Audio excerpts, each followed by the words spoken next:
আমাদের শপথ গ্রহণটা হবে সকালে সংসদ সদস্যদের, সেখানে আমরা উপদেষ্টারা কেউ থাকবো না, এটা নিয়মও নেই। বিকেল 4টায় যখন মন্ত্রী পরিষদের শপথটা হবে সেখানে আমরা সকলেই যাব।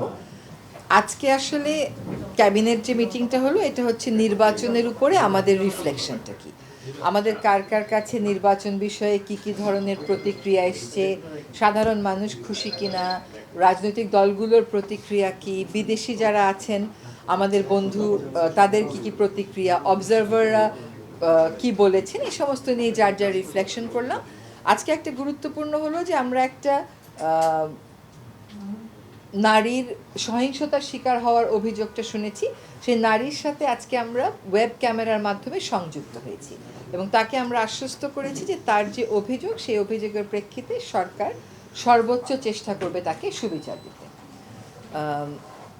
আজকে আসলে এই ইলেকশনের সময় প্রযুক্তি আমাদেরকে কিভাবে সাহায্য করেছে, মানে কন্ট্রোল রুমে থেকে প্রযুক্তির মাধ্যমে, ওয়েব ক্যামের মাধ্যমে কিভাবে তাৎক্ষণিকভাবে রিমোট এরিয়ার তথ্য আমরা জানতে পারছিলাম, সেটা নিয়েও কথা হয়েছে।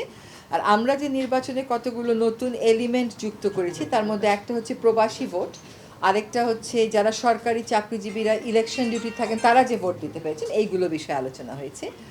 আজকে মূলত আমরা গুরুগম্ভীর আলোচনাই করেছি নির্বাচন নিয়ে, কিন্তু more like coming together, sharing our views, sharing our experience, এটাই ছিল। আর বিদেশিরা আমাদের শপথ গ্রহণটা হবে সকালে সংসদ সদস্যদের, সেখানে আমরা উপদেষ্টারা কেউ থাকবো না, এটা নিয়মও নেই। বিকেল 4টায় যখন মন্ত্রী পরিষদের শপথটা হবে সেখানে আমরা সকলেই যাব। আনুষ্ঠানিক যে বক্তব্য সেটা হচ্ছে 7টি সার্ক দেশের পররাষ্ট্র সচিবদেরকে আমন্ত্রণ জানাচ্ছি। এটা একটু চেক করে শুনছি না, মধ্যে আমি ভুলে গেছি, এখন মনে করতে পারছি না, বাট 7টি সার্ক দেশ থেকেই প্রতিনিধিত্বের জন্য আমন্ত্রণ পাঠানো হয়েছে। এর বাইরে আর কোনো কিছু আমাদের সরকারি পর্যায়ে জানা নেই। সরকারি পর্যায়ে এরকম কিছুই নেই। হ্যাঁ, আপনারা উপদেষ্টা হিসেবে যে সুবিধা পেয়ে এসেছেন, মানে এটা মানে গাড়ি বা বাসা, এগুলো আপনাদের মধ্যে কি সিদ্ধান্ত হয়েছে? কবে নাগাদ গাড়ি সুবিধা, মানে গাড়ি ছেড়ে দিবেন বা বাসা ছাড়া, এগুলো নিয়ে ইন্টারনালি কোনো আলোচনা হয়েছে না, আজকে ওগুলো নিয়ে আলোচনা হয়নি। আসলে এগুলার তো কতগুলো সেট রুল আছে। যেমন সেট রুল হচ্ছে পরের মন্ত্রিসভা শপথ না নেওয়া পর্যন্ত এই উপদেষ্টা মণ্ডলী কাজ করবেন এবং সেজন্য যা যা সুযোগ সুবিধা পান সবই তারা পাবে।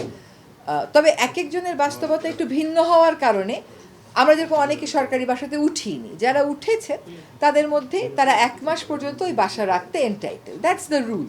এখন কে রাখবেন কে রাখবেন না সেটা আমরা জানি, সেটা আমাদের মধ্যে আলোচনা হয়নি। আবার সার্কভুক্ত যারা আসবেন অতিথি, তাদেরকে আমন্ত্রণ কি বর্তমান অন্তর্বর্তী সরকার করেছে নাকি যারা ইলেক্টেড হয়েছে বিজয়ী দল? ফরেন মিনিস্ট্রি থেকে করা হবে। প্রধানমন্ত্রী বাসভবন নিয়ে অনেক আলোচনা হচ্ছে, যেহেতু আগের বাসভবনটা আসলে জাদুঘর করা হয়েছে, নতুন প্রধানমন্ত্রী কোথায় থাকবেন কোনো সিদ্ধান্ত নিয়েছে? এরকম কোনো আলোচনা আজকে হয়নি। আপা একটা আইন উপদেষ্টাও এরকম বলেছিল, আপনাকে আবার জিজ্ঞেস করছিলেন, আমরা বরাবরই দেখি যে বঙ্গভবনের শপথ হয়, এবার প্রথমবারের মতো মন্ত্রিসভার শপথ হচ্ছে দক্ষিণ প্লাজায়। আসলে এটা যেই দল বিজয়ী হয়েছে তাদের সাথে আলোচনা ক্রমেই এই আয়োজনটা করা হচ্ছে, তারা যেভাবে চেয়েছেন আমরা সেভাবেই ফ্যাসিলিটেট করে দিচ্ছি। হয়তো বা অনেক মানুষের সমাগম, এটা তো ওনারা বলবেন, তবে আমরা পত্রপত্রিকায় যেটা দেখেছি 1000 খানেক মতন হয়তো বা। এই সংসদ ভবন ঘিরে 5 আগস্ট পরের অনেক ধরনের কিছু ঘটনা তো ঘটেছে, যেটা ঐতিহাসিক, মানে বিএনপি চেয়ারপারসন এখানে জানাজা, হাদির এখানে হয়েছে, তারপরে সংসদ ভবন ঘিরে জুলাই আগস্টের একটা অভ্যুত্থানের বিষয় তারা নির্দিষ্ট বলবেন, সেই বিষয়গুলো কি আসছে